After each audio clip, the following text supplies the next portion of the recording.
And hello, hello, hello. Well, it seems like we are starting on time. My name is Karsten Kork. I'm the founder of Traveling and Living in Peru. Unfortunately, the girls have deserted me, so it's only going to be me today who's going to be at your service to hear what you are looking for and how we are able to assist you. So let me just check here. Good. We have had a few questions, but before we go to these, I know a lot of people have been, wondering what's going on in Peru these days. Yes, we have had elections last Sunday, and yeah, we do not have a result yet. It's taking time to find out who is the winner. I think one has 50.1 and the other one has 49.9. And they are fighting till the end to make sure that, whoever is right and whoever is going to win is win. And there has been a lot of, let's say, irregularities that are being investigated to see, whether the right person will be the winner. There has been rumors that we will be able to know today. Some people say tomorrow. I think it's still going to be a couple of days before we will know. At least that's the information that I've received. So, and what is that all going to mean? Um, I think that we will see people in the streets either celebrating or showing their sadness, maybe even anger. So and that of course is very very unfortunate for those of you who are planning a trip this weekend or in the next week to come. But we have to keep monitoring, and we will of course, as always, keep you updated on our website and make sure that all the information is available to you so you make the right decision. I should also say that if you are traveling with us, we encourage you to write us at yourfriends@livinginperu.com. We are ready to answer any question you may have for you to make what is the right decision for you, whether you should go or travel to Peru now or later. Personally, I will recommend that people go a little bit on standby. Personally, I would say to all our travelers that are right now considering to travel within the next month, or don't pay anything. We keep your reservations ready for you, and everything is taken care of, your hotel, your transportation, and everything. But keep your money for now. Let's take one day at a time, and then write us to yourfriends@livinginperu.com, before you make your final decision whether this is the right moment for you to travel or not. Your safety is the most important, and that is always our priority number one. But let's take a look at a couple of the questions, and one is related to this. This is from Ian Carnes. He and his wife is planning a trip to Peru on July 2nd until the 18th, and he's a little bit nervous about the release regarding the double COVID mortality rate in Peru and the new presidential elections. So yes, more people have died than originally reported by the authorities, but I think we are up to date now. The U.S. Embassy have mentioned that now you can safely travel to Peru, at least regarding COVID, and of course that is a big relief for us, who is trying to make sure that everyone is being taken care of when considering or traveling to Peru. The other question Ian has, is about whether the president will enter his office on July 1st.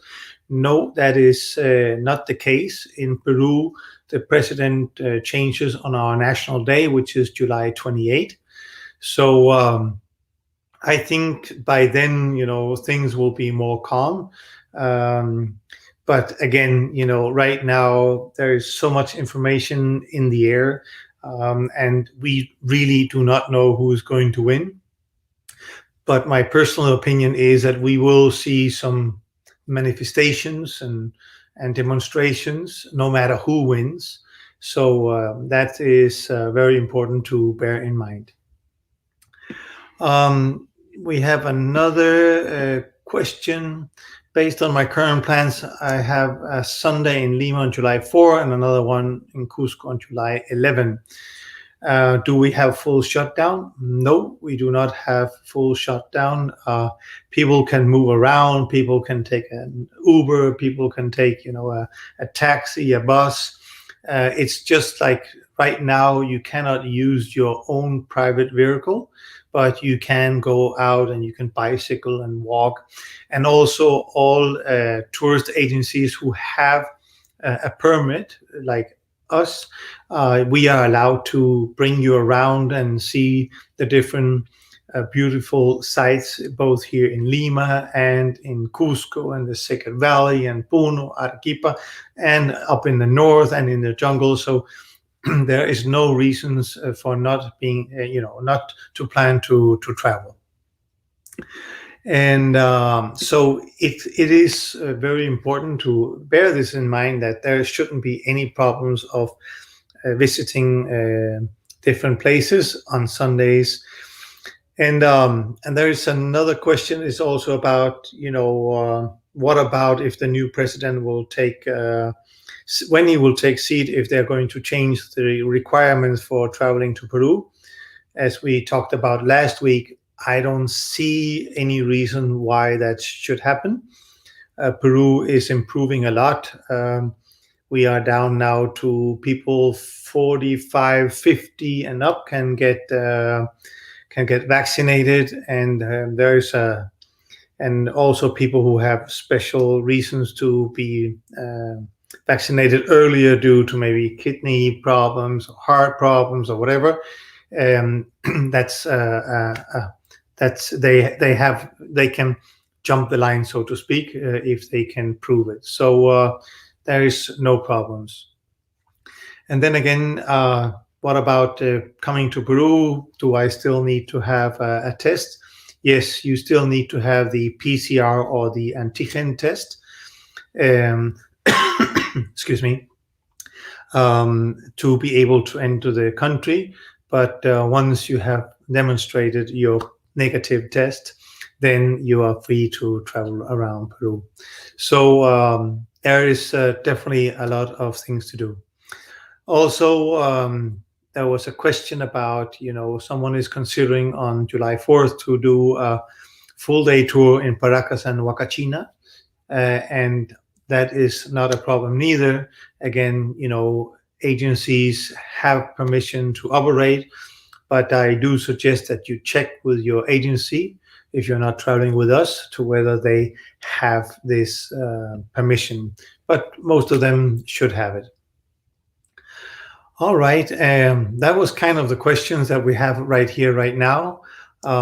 Please, if you have any questions, put them up in the chat, and I will be happy to answer these questions as good as I can.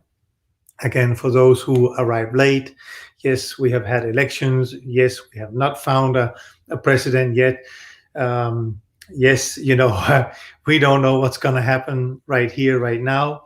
But I think everyone who is in Peru these days are looking for closure to move forward.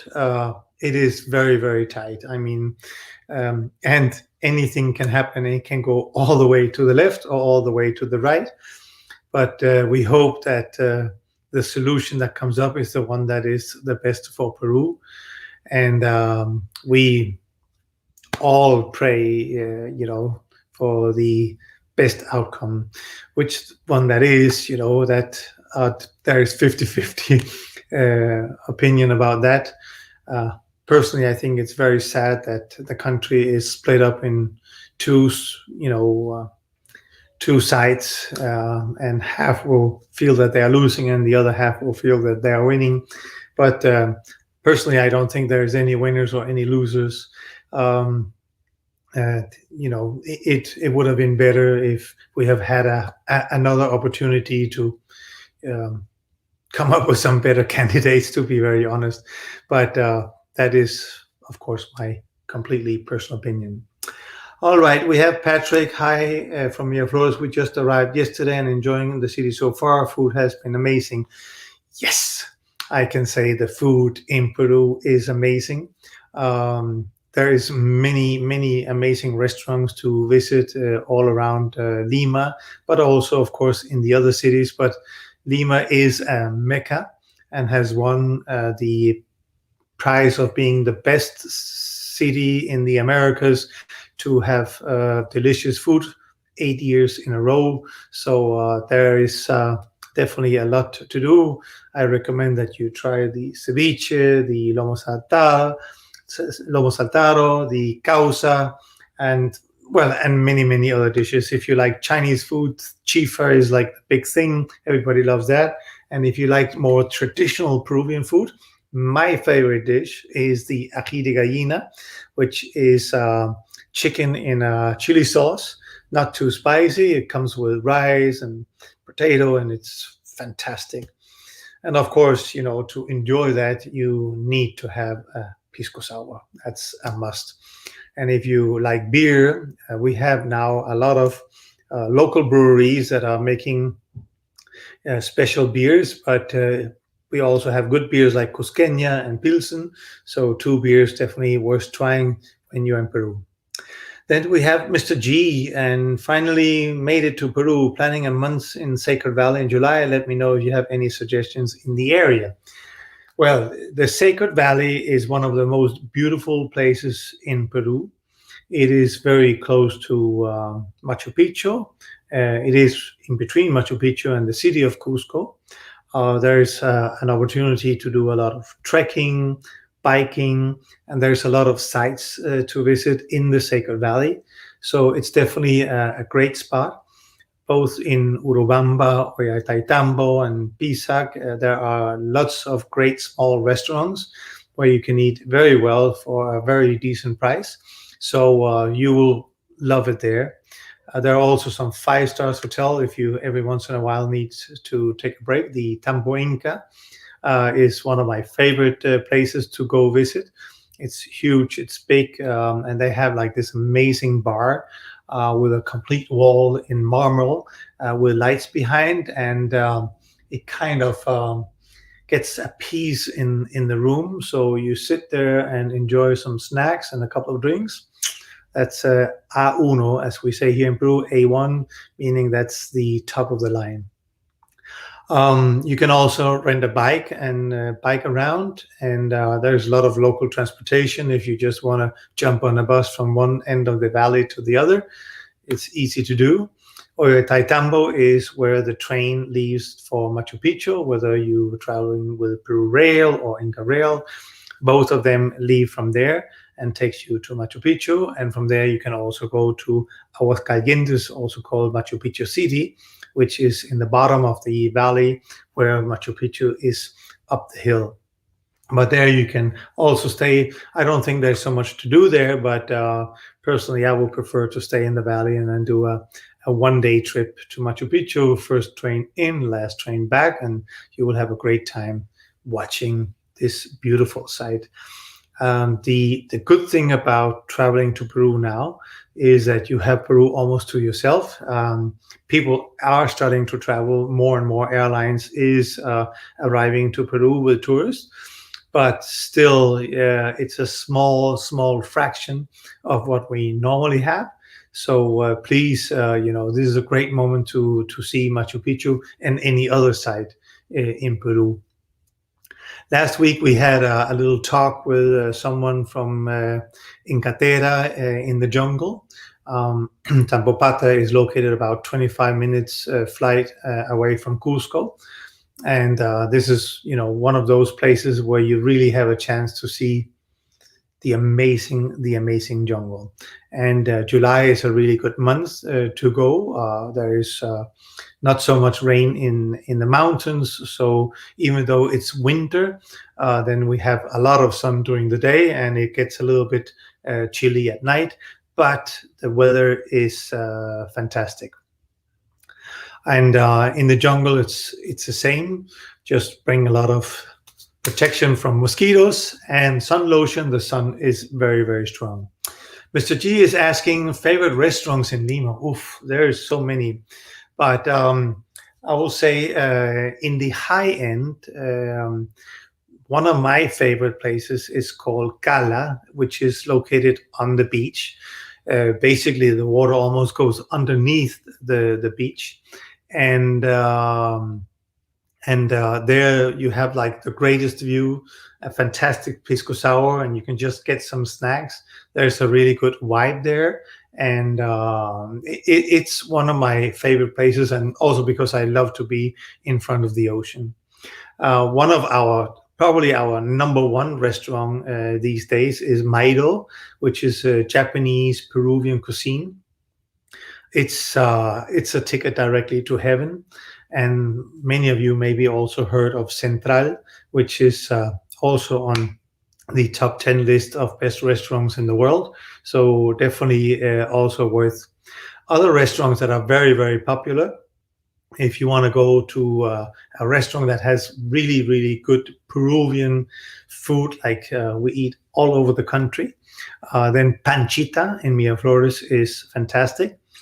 There are also, if you like ceviche and seafood, one that is also very famous is La Mar. La Mar is a fantastic restaurant with a lot of great seafood. Even though that, Peru is not that well visited, I recommend you to go early because it's one of those restaurants that is filling up already at 12:30, and you may have to wait, but it's worth waiting. And then again, there is a lot of what I call huecos, smaller restaurants where you can eat very well for little money, and they will do a great job of giving you good food. But those restaurants that I just mentioned were some of my favorites. Another place to have a delicious breakfast for celebration is the Country Club Hotel. They have a wonderful terrace looking over the golf course. It's located in San Isidro, not too far away from Miraflores. And they have a nice, delicious breakfast, and you can sit there and feel good and feel calm and just enjoy the cooler weather, because Lima right now is winter time, and that means that it's a little bit cold and the sky is gray, but you won't get any sunburn. That's for sure. All right, David Coran is also asking if I recommend visiting Paracas. Personally, I'm very fond of Paracas. Paracas has one of the largest national parks at the sea. And if you can get to have a 4x4 taking you into Paracas National Park, there are so many beautiful things to see. It is very, very wow. And I recommend, if you do get a chance to rent a 4x4 with some local people down there that can take you in, then driving through the desert from Ica out to the coast, you will find a lot of history from the Incas back in those days. You can still find pottery in the desert and whole skeletons of whales in the middle of the desert. So we know that there was a lot of water in those deserts. And then you can drive the coast up to Paracas National Park and then get out of the park and maybe stay in one of the hotels in the city of Paracas that has a great outdoor life. If you like surfing, windsurfing, what do you call it? You have like parachute surfing. Kayaking. There is a lot of it, and the weather there is constantly sunny and very, very nice. And from there, you can also visit a lot of the bodegas that serves pisco and local wine. Local wine is so, but the pisco is definitely worth it. So try it out. Baraka is very nice, and yes, I do recommend it. We have different hotels down there, and if you're interested, we can probably set it up for you. Just write your friends at livinginperu.com, and Flavia is sitting ready, waiting for you to write her, and she will take good care of you. And also, she will be able to help you make some reservations to some of the restaurants if you should be interested in that. All right. I don't have any more questions, and neither, and there's not coming anything else up in the chat right now. So I think we got to the end of it for this time. Again, if you until next Monday, oh sorry, next Thursday, it's going to be on June 17 is our next meeting, and the girls will be taking care of you that day. I hope you will feel good, feel safe. Again, don't make any choices fast. Make sure to evaluate all your options. And again, if you're traveling with us, just reach out to any of us. If you're not traveling with us, but you're considering it, write to Flavia at Your Friends at Living in Peru, and we will answer all the questions before you eventually are booking something to Peru. Peru is one of the most amazing, beautiful, fantastic countries in the world. With COVID and this presidential election, we're going through a little bit of a wave up and down, but hopefully we'll soon, be calm and ready to be able to say this is the moment to travel to Peru. Welcome you all here. Thank you very much, and thank you for joining today. It's been a pleasure serving you, and I hope to see you again in the future. Take care, and happy weekend.